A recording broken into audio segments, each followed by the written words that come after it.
Voice of سنیرا کے سننے والوں کو میرا سلام۔ آج کی کہانی ہے چپ کے دکھ۔ کیمسٹری کی کلاس لینے کے بعد کلاس سے باہر آ کے اس نے سکون بھری لمبی سانس ہاری چکی اور کلاس کے سامنے موجود کیمسٹری ڈپارٹمنٹ کے گراؤنڈ پر طائرانہ نظر ڈالی۔ اس وقت گراؤنڈ میں رش لگا ہوا تھا، اگلا پیریڈ فری تھا، سو وہ بھی وہیں چلی آئی۔ بیٹھنے کے لیے جگہ تلاش کرتے وقت اس کی نظر اپنی دوستوں پر پڑی جو گراؤنڈ کے ایک کونے میں پیپل کے درخت کے سائے میں بیٹھی ہوئی تھی۔ وہ خوشگواریت کے ساتھ ان کی طرف چلی آئی۔ ہاں، تو تم لوگ آج آئی ہوئی ہو، تو کلاس میں کیوں نہیں آئی؟ پہلے تینوں پیریڈ کیوں چھوڑے تم لوگوں نے؟ اپنی کتابیں اور بیگ ان کے قریب رکھتے ہوئے وہ خود بھی وہیں ان کے پاس نیچے بیٹھ گئی اور ان کی طرف سوالیہ نظروں سے دیکھنے لگی۔ ہم دونوں آج لیٹ ہو گئی تھی۔ مسز امینہ خالد کو تو جانتی ہو نا، لیٹ آنے پر کتنی بے عزتی کرتی ہیں۔ ادھر آئے تو یہ آنسا نظر آ گئی۔ 2 دن چھٹی پر گئی تھی اور پورے ہفتے بعد آئی ہے اپنی منگنی کروا کے۔ آفرین نے آنسا کی طرف شرارت سے دیکھتے ہوئے اپنی کلاس نہ لینے کی وجہ پوری تفصیل سے بتائی۔ وہ تینوں اس کی بات کے احترام پر ہنس پڑی۔ اچھا، آپ باتیں بند کرو اور یہ تصویریں دیکھو اور خوب تعریفیں کرو، آنسا نے کہا اور اپنا بیگ اٹھا کر اس میں سے ایک خوبصورت سرخ مخمل کا البم نکال کر ان کی طرف بڑھایا۔ پہلی ہی تصویر آنسا کی تھی، گہرے سرخ رنگ کے لال لہنگے میں ملبوس دلہن بنی بیٹھی تھی۔ واو، تم تو بہت پیاری لگ رہی ہو آنسا، اکس نے تصویر دیکھ کر سراہا تھا۔ ہاں واقعی شادی کی دلہن لگ رہی ہو مکمل، سمرین اور آفرین نے بھی تعریف کی تھی۔ اچھا آگے تو دیکھو اور تصویریں، میں اپنے ان کی بھی دکھاتی ہوں۔ آنسا نے اگلی تصویر پلٹی جو اس کے منگیتر کی تھی۔ یہ دیکھو، یہ ہیں طارق۔ تھوڑی سی شرم کی لالی اس کے گالوں پر اتر آئی تھی۔ وہ تینوں اشتیاق بھری نظروں سے تصویر دیکھنے لگی۔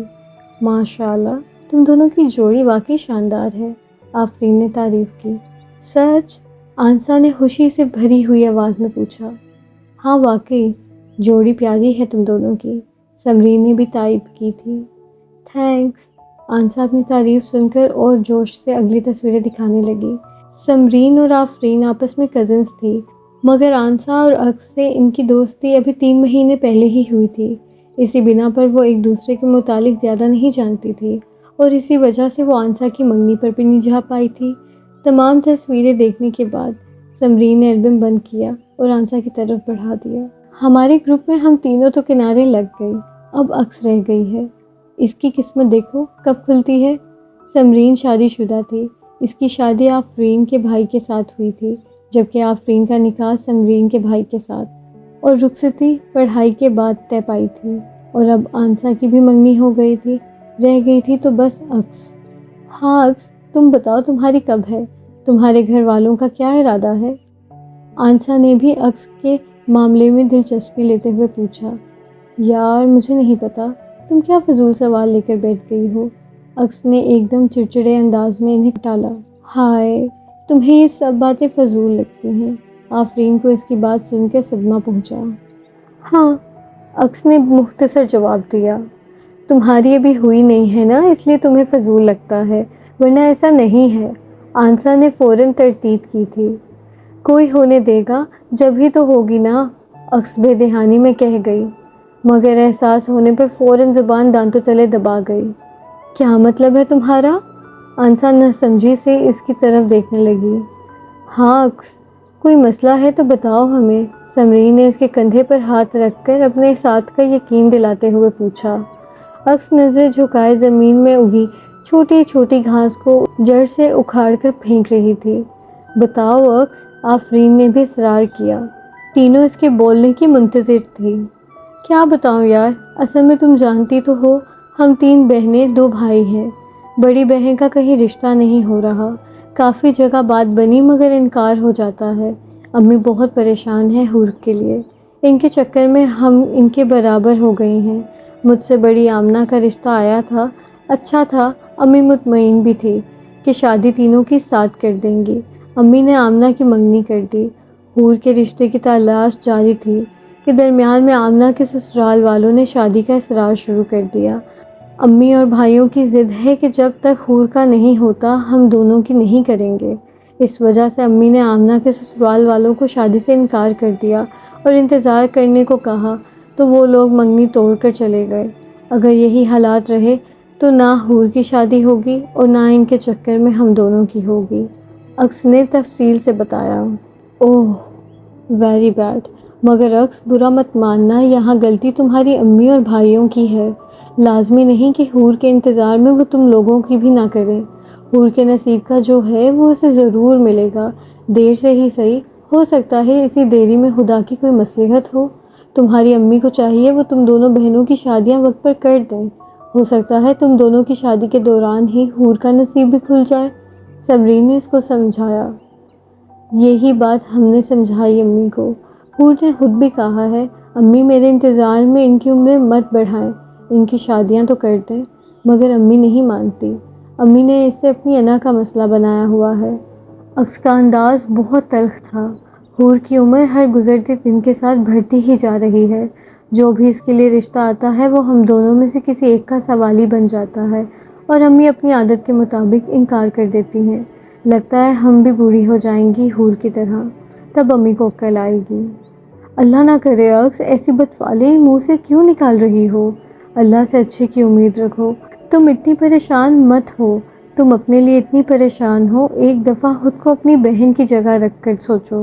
اس کو کتنی تکلیف ہوتی ہوگی جب وہ ریجیکٹ ہوتی ہوگی، وہ کتنی اذیت محسوس کرتی ہوگی جب اس کے لیے آئے لوگ تمہیں پسند کرتے ہوں گے، وہ کتنے دکھ میں ہوگی، وہ خود کو بوجھ سمجھتی ہوگی کہ اس کی وجہ سے تم دونوں کی شادی نہیں ہوتی۔ اکس تمہاری ابھی اتنی عمر نہیں ہوئی ہے، ابھی تو تم BSc میں ہی ہو، تمہارا تو پھر ہو جائے گا۔ بجائے اس کے کہ تم اپنی بہن کا دل جلاؤ، تمہیں اس کا درد سمجھنا چاہیے، اس کا حوصلہ بڑھانا چاہیے، اس کا ساتھ دینا چاہیے۔ سمرین اسے سمجھا رہی تھی، جبکہ آنسا اور آفرین خاموشی سے اسے سن رہی تھی۔ چھوڑو یار، ان کا کیا، عمر تو ان کی بڑھتی جا رہی ہے۔ اور اس سے پہلے ہی اپنی بات مکمل کرتی اگلے پیریڈ کی بیل ہو گئی، اور وہ اپنی کتابیں اور نوٹس بیگ میں سمیٹ کر کلاس میں چل پڑی۔ وہ کالج سے لوٹی تو لاؤنج سے آتی ٹی وی کی آوازیں سن کر وہ وہیں چلی آئی جہاں آمنہ ٹی وی کے سامنے بیٹھی ہوئی تھی۔ وہ ٹیبل پر کتابیں اور بیگ رکھ کر اس کے پاس چلی آئی۔ امی کہاں ہیں؟ اپنے کمرے میں؟ ٹی وی دیکھتے ہوئے اس نے اس بات میں سر ہلا دیا۔ خیر ہے نا، امی اس وقت کمرے میں کیوں ہیں؟ اکس کو فکر ہوئی۔ امی کا بی پی لو تھا، شاید چکر آ رہے تھے، تبھی دوائی کھا کر اپنے کمرے میں آرام کر رہے ہیں۔ وہ ٹی وی کی آواز کم کرتی اس کی طرف متوجہ ہوئی، تبھی لاؤنج میں آتی حور پر نظریں پڑی تو اونچی آواز میں کہنے لگی، اور ویسے بھی ہمارے گھر میں اتنی بڑی ٹینشن ہوتے ہوئے سب خیر کیسے ہو سکتی ہے؟ اندر آئی حور اس کی بات سن کر وہیں کھڑی رہ گئی۔ یہ تو واقعی سچ کہا تم نے۔ حور کی شادی تو مسئلہ کشمیر بن گئی ہے، جب تک اس کی شادی نہیں ہوگی ہمارے مسائل بھی حل نہیں ہو سکیں گے۔ اکس نے تائید کی۔ اس سے زیادہ سننے کی تاب حور میں نہ تھی۔ وہ الٹے قدموں لاؤنج سے واپس نکل کر بھاگتی ہوئی اپنے کمرے میں گئی اور ڈریسنگ ٹیبل کے سامنے کھڑے ہو کر نظریں شیشے میں اپنے عکس پر ڈالی۔ کچھ خاص نہیں ہے مجھ میں، اگر خاص ہوتا تو آج تک ریجیکٹ نہ کی جا رہی ہوتی۔ اور یہ میری بہنیں، یہ کیا جانے ریجیکٹ ہونے کی اذیت کیا ہوتی ہے۔ میرے لیے آیا رشتہ جب میرے بجائے ان کے لیے ڈال دیا جاتا ہے تو میں کیا محسوس کرتی ہوں۔ اور اب تو کوئی اذیت، کوئی سوچ نہیں رہی سوائے اس کے کہ میں اپنی بہنوں کی خوشیوں کی راہ میں رکاوٹ ہوں۔ یا اللہ، میں ایسا کیا کروں جو ان کی خوشیاں بچا لوں۔ یہ جو مجھ سے اتنی نفرت کرنے لگی ہیں، مجھے بہت سمجھنے لگی ہیں، میں ان سے نظریں ملا کر بات نہیں کر سکتی۔ قصوروار نہ ہوتے ہوئے بھی قصوروار مجھے ہی سمجھا جا رہا ہے۔ میری بہنیں مجھ سے ناراض ہیں، ایک طرح سے ان کا ناراض ہونا بھی درست ہے۔ میری وجہ سے آمنہ کا رشتہ ٹوٹ گیا۔ کتنی خوش تھی آمنہ اس رشتے سے، میں خود اپنی نظروں میں گر گئی ہوں۔ یا اللہ، میں کیا کروں؟ دردناک سوچوں نے اسے اپنے گھیراؤ میں لیا ہوا تھا۔ میں اب تھک گئی ہوں، میرے مولا، سب کے لیے ایک ناپسندیدہ بوجھ بن گئی ہوں۔ میں کیا کروں؟ وہ سر پکڑ کر وہیں زمین پر بیٹھ گئی۔ ناپسندیدہ ہستی ہونے کا خیال ہی کتنا دل چیر دینے والا ہوتا ہے، کوئی اس سے پوچھتا۔ انہی دردناک سوچوں کے درمیان اس نے ایک فیصلہ کیا، حتمی فیصلہ۔ اور آنسو صاف کرتے ہوئے اٹھ کر دروازہ اندر سے بند کر لیا اور خود کو کمرے میں محصور کر لیا۔ آج ان لوگوں کا آخری پیپر تھا۔ وہ سب پیپر دیکھ کر سکون سے گراؤنڈ میں بیٹھی باتیں کر رہی تھی جب آنسا چہکی تھی، تم لوگوں کا آگے کا کیا ارادہ ہے؟ سمرین کا تو پتہ ہے یہ اماں جانی کے عہدے پر فائز ہونے والی ہیں، اس لیے اس نے آگے نہیں پڑھنا، باقی تم دونوں کا کیا ارادہ ہے؟ اس نے آفرین اور عکس سے پوچھا۔ آفرین نظریں جھکائے مسکرا رہی تھی۔ اب پیپرز ہو گئے ہیں اور ہمارا پکا ارادہ ہے اس کی رخصتی کا۔ دونوں طرف تیاریاں شروع ہو چکی ہیں۔ سمرین مخاطب آنسا سے تھی اور دیکھ عکس کو رہی تھی جو آفرین کی شادی کا سن کر خاموش سی ہو گئی تھی۔ تم دوسروں سے پوچھ رہی ہو، اپنا پلان بھی تو بتاؤ۔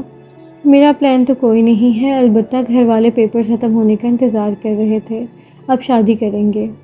ہاں، اب عکس سے بھی پتہ کرو اس کا کیا ارادہ ہے، آنسا نے عکس کی طرف دیکھتے ہوئے کہا۔ عکس خاموش رہی، تبھی سمرین نے فوراً کہا، آفرین تم اور آنسا ذرا جا کے گیٹ پر تو دیکھو، کیا پتہ تمہارے بھائی آئے کھڑے ہوں تمہیں لینے کے لیے۔ اوہ، باتوں میں تو میں بھول ہی گئی، آنسا آؤ ذرا ہم دیکھ کر آتے ہیں، آفرین نے کہا اور آنسا کے ساتھ وہاں سے چلی گئی۔ ان کے جانے کے بعد سمرین عکس سے مخاطب ہوئی۔ عکس، میں جانتی ہوں تم کیوں خاموش ہو، میں تم سے صرف اتنا کہنا چاہتی ہوں، صبر کرنا سیکھو، صبر کرنا سیکھ جاؤ گی تو بہت کچھ پالو گی، وقت سے پہلے اور تقدیر سے زیادہ کسی کو کچھ نہیں ملتا۔ اور ہاں ایک اور بات، اپنے لیے بعد میں سوچو، پہلے دوسروں کے لیے سوچو، پھر دیکھنا خوشیاں خود بخود تمہاری جھولی میں آ گریں گی، خود غرض بن جاؤ گی تو بہت پچھتاؤ گی، بدگمانیوں کی دلدل سے باہر نکل کر دیکھو، پھر تم بھی وہی محسوس کر پاؤ گی جو میں نے محسوس کیا ہے۔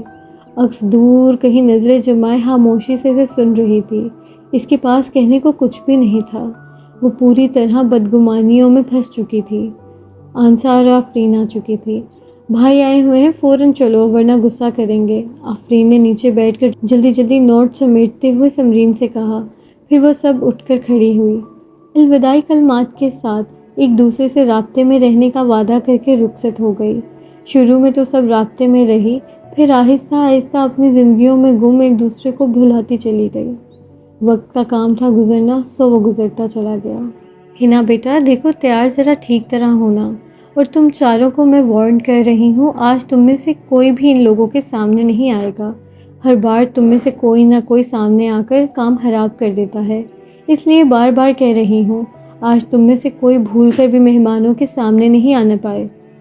وہ چاروں کو وارن کرتی ہنا کو ٹھیک طرح سے تیار ہونے کا حکم دیتے ہوئے واپس چلی گئی۔ کچھ ہی دیر میں جن کی آمد کا انتظار تھا وہ تشریف لا چکے تھے۔ وہ جیسے ہی ان کے استقبال کو آگے بڑھی، دونوں ایک دوسرے کو دیکھ کر اپنی جگہ جم سی گئی۔ سمرین تم؟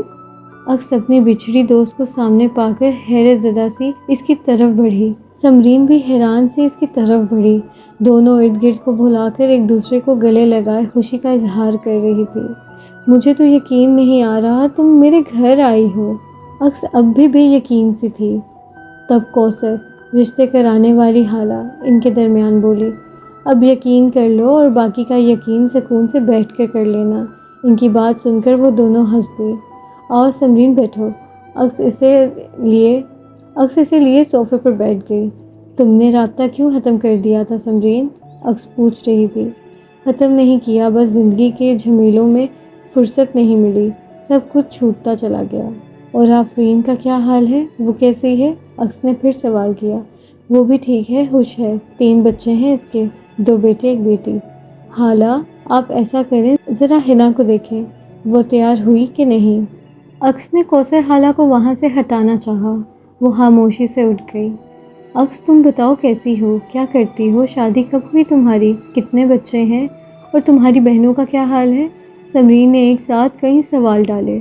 عکس ذرا مسکرائی اور پھر بولی، میں ٹھیک ہوں، تمہارے سامنے ہوں، کرتی کچھ نہیں، گھر پر ہوتی ہوں، ایک مکمل ہاؤس وائف۔ شادی BS کے چند مہینوں بعد ہی ہو گئی تھی، 5 بیٹیاں ہیں میری، اور اب بڑی بیٹی کے رشتے کے لیے خالہ کو کہا تھا۔ جب بھی تم آج یہاں ہو، آخر میں وہ نظریں جھکا گئی۔ تمہاری اور آمنہ کی شادی کب ہوئی عکس؟ وہ شاید کچھ جاننا چاہ رہی تھی۔ اور تمہاری بڑی بہن حور؟ اکس نے لمبی سانس بھری اور اس کو بتانے لگی، آمنہ اور میری شادی BSc کے تقریباً 6 مہینے بعد ہوئی اور حور اسے اس کے صبر کا انعام ایک اچھا جیون ساتھی کی شکل میں ملا۔ حور کی شادی ہماری شادی کے 1 سال بعد ہوئی۔ تمہاری امی کیسی مانی حور سے پہلے تم دونوں کی شادی کے لیے؟ اکس کے چپ ہونے پر اس نے جلدی سے اگلا سوال ڈالا۔ حور ہی نے امی کو منایا۔ اس نے خود کو اپنے کمرے میں بند کر لیا، ساتھ ہی بھوک ہڑتال کر دی۔ 3 دن تک وہ اسی ضد پر اڑی رہی تو امی کو اپنے ہتھیار ڈالنے پڑے۔ پھر امی نے اور انتظار نہ کیا، BSc کے رزلٹ کے 3 مہینوں بعد میری اور آمنہ کی شادی کر دی، مگر تب ہم نے اپنی بڑی بہن کو کھو دیا۔ ہماری شادی کے 1 سال بعد حور کی شادی ہوئی اور شادی کے بعد اس نے ہم سے قطع تعلق کر لیا۔ شاید ہمیں دیکھ کر اس کی وہ اذیت بھری یادیں ہری ہو جاتی تھی جو ہم نے اسے دی تھی۔ تم ٹھیک کہتی تھی سمرین، تمہارا کہا ایک ایک لفظ آج حقیقت کا روپ دھارے میرے سامنے کھڑا ہے۔ میں ہمیشہ امی سے بدگمان رہتی تھی کہ انہیں بس اپنی بڑی بیٹی کا ہی خیال ہے، مگر جب میں خود 5 بیٹیوں کی ماں بنی ہوں تو تب مجھے سمجھ آیا امی کیوں بڑی بیٹی کی شادی سے پہلے چھوٹوں کی شادی نہیں کرنا چاہتی تھی۔ امی کی ضد کی وجہ آج سمجھ میں آئی، کتنی جلدی میری سب بیٹیاں ایک قد برابر پہنچ گئی، اور آج جب خود میری بیٹی کا رشتہ 1000 کوششوں کے باوجود نہیں ہو پا رہا تو مجھے سمجھ میں آیا حور کو ہم نے کتنی اذیت دی تھی، کتنا کچھ سنایا تھا، مگر اس نے ہمیں کبھی پلٹ کر کچھ نہیں کہا۔ حور کا دکھ، اس کا صبر آج مجھے تڑپاتا ہے اور میں چاہ کر بھی اس کی اذیت کا ازالہ نہیں کر سکتی۔ میں بہت خود غرض تھی۔ جب بھی میری کسی دوست یا جاننے والی کی منگنی یا شادی ہوتی مجھے شدید جلن ہوتی تھی کہ میری منگنی، میری شادی بھی تو ہو سکتی ہے، مگر ان کے درمیان کی رکاوٹ حور ہے۔ اپنی اسی جلن میں، اپنی خود غرضی میں نے اپنی بہن کو گنوا دیا۔ اکس اپنے کیے پر پچھتا رہی تھی، آنسو بہا رہی تھی، اور سمرین بت بنی خاموش نظروں سے اسے روتے دیکھی جا رہی تھی۔ اس کے پاس کہنے کو کچھ نہیں۔